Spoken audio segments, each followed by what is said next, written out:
Henk Dissel, ik zat laatst op YouTube te kijken. Kom ik daar ineens een real-life soap van je tegen. Hoe zit dat nou allemaal weer? Ja, we zijn er toen ooit mee begonnen, denk ik een jaar of 2 geleden. En toen deden we het alles met een iPhone filmen.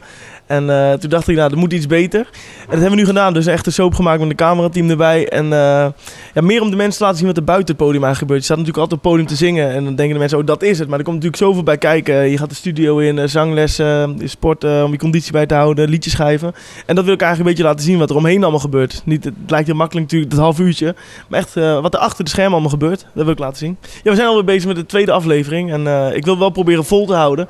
En ja, de reacties zijn allemaal goed, dus ja, ik hoop bijvoorbeeld dat een keer een RTV Utrecht of een Omroep Brabant of zo het wil uitzenden. Dat zou mooi zijn. Dus TV Oranje misschien?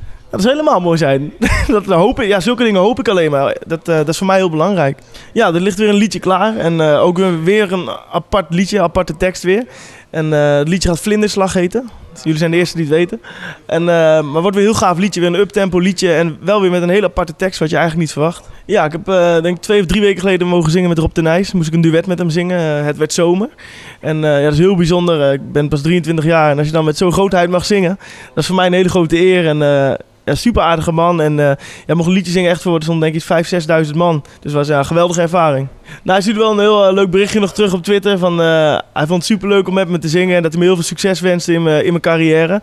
Maar ja, voor mij is die man echt een voorbeeld. Dus ja, van zo'n man, om dat te horen is alleen maar mooi.